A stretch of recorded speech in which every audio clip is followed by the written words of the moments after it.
Play ball! The outlook wasn't brilliant for the Mudville Nine that day. The score stood 4-2 with but one inning left to play. And then, when Cooney died at first and Barrows did the same, a sickly silence fell upon the patrons of the game. A straggling few got up to go, in deep despair.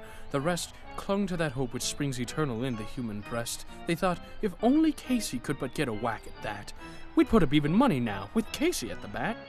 But Flynn preceded Casey, and did also Jimmy Blake, and the former was a no-good, the latter was a fake. So upon the stricken multitude grim melancholy sat, for there seemed but little chance of Casey's getting to the bat.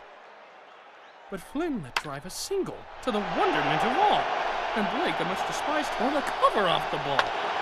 And when the dust had lifted, the men had saw what had occurred. There was Jimmy, safe in seconds, and Flynn, a hugging third. Safe!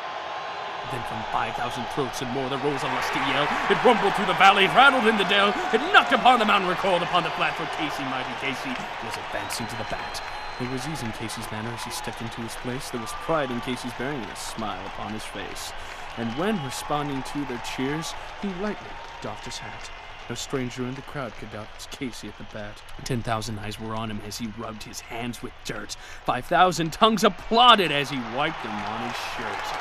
Then, with the writhing pitcher, ground the ball into his hip. Defiance gleamed in Casey's eye, a sneer curled Casey's lip. And now the leather-covered sphere came hurtling through the air, and Casey stood a-watching it with haughty grandeur there. Close by the sturdy batsman the ball unheeded sped. "This ain't my style," said Casey. "Strike one," the umpire said. From the benches black with people there went up a muffled roar, like the beating of the storm waves on a stern and distant shore. "Kill him, the umpire!" someone shouted from the stand. And it's likely they'd kill him, Casey not raise his hand. With a smile of Christian charity, great Casey's visage shone. He stilled the rising tumult. He bade the game go on. He signaled to the pitcher, and once more the spheroid flew. But Casey still ignored it, and the umpire said, "Strike two!" "Fraud!" cried the man buttons, and the echo answered, "Fraud!" But one scornful look from Casey and the multitude was odd. They saw his face grow stern and cold. They saw his muscles strain, and they knew that Casey wouldn't let that ball go by again. The sneer is gone from Casey's lip. His teeth are clenched in hate. He pounds with cruel violence his bat upon the plate. And now the pitcher holds the ball, and now he lets it go. And now the air is shattered by the force of Casey's blow.